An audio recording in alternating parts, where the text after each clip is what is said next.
bienvenue dans cette nouvelle vidéo où aujourd'hui je vous prépare une petite série de vidéos où je vais vous apprendre à créer votre environnement avec WSL en 2025.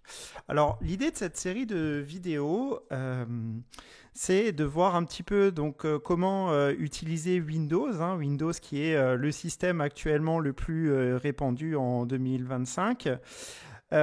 Pour tout simplement développer un site internet en installant dans son environnement Windows un Windows Subsystem Linux appelé aussi WSL. Donc je rappelle que toutes les vidéos seront donc du coup des tutoriels pour pouvoir installer cet environnement. Alors, je me permets de faire quelques petits rappels. Si jamais tu es hypé par cette série de vidéos, je serais intéressé de savoir ton avis.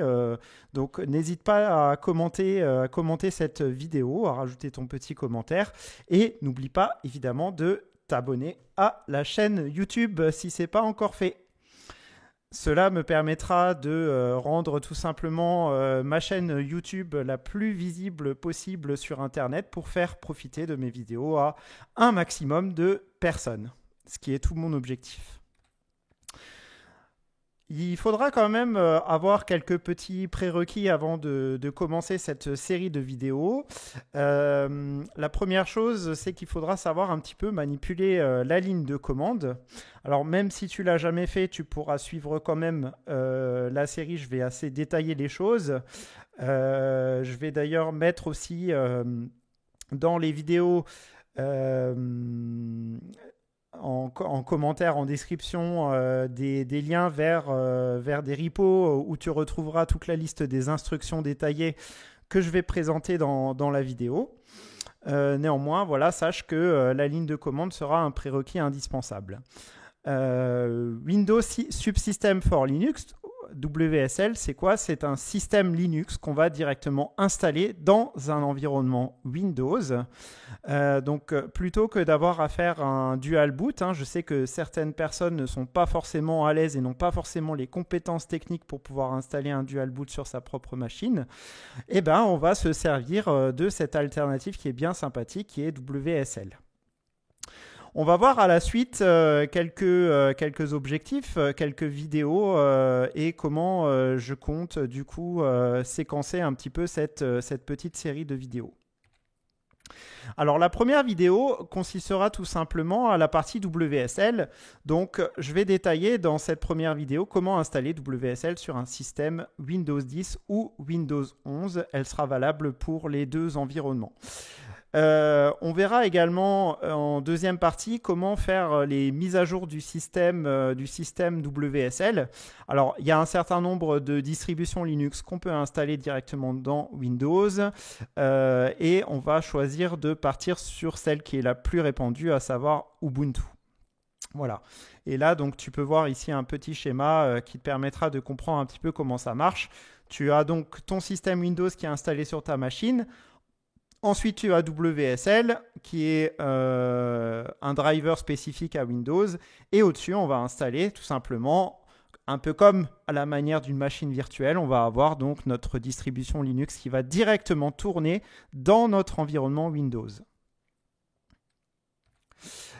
La vidéo 2 sera consacrée à l'installation de VS Code sur Windows. Et nous verrons aussi, j'en profiterai aussi de cette vidéo pour te montrer comment est-ce qu'on pourra ouvrir un projet VS Code en utilisant WSL. La vidéo numéro 3, dans cette vidéo numéro 3, on ira voir comment est-ce qu'on peut lier sa clé Git à GitHub dans notre environnement WSL pour nous permettre notamment de faciliter donc l'utilisation de la commande Git, donc avec les commandes git clone, git add, git commit, git push, tout simplement.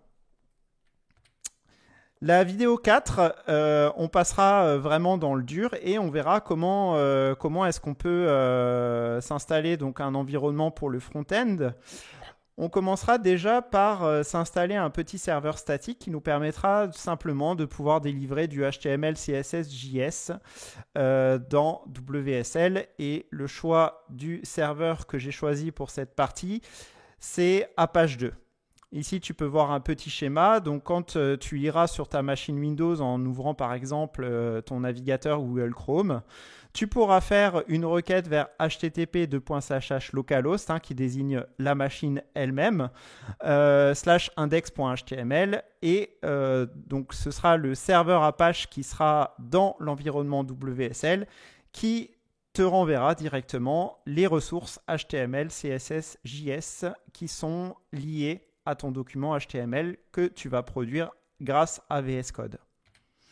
La vidéo numéro 5, on partira sur la partie back-end de JS et on verra comment installer le serveur Node.js et le gestionnaire de dépendance NPM, PNPM.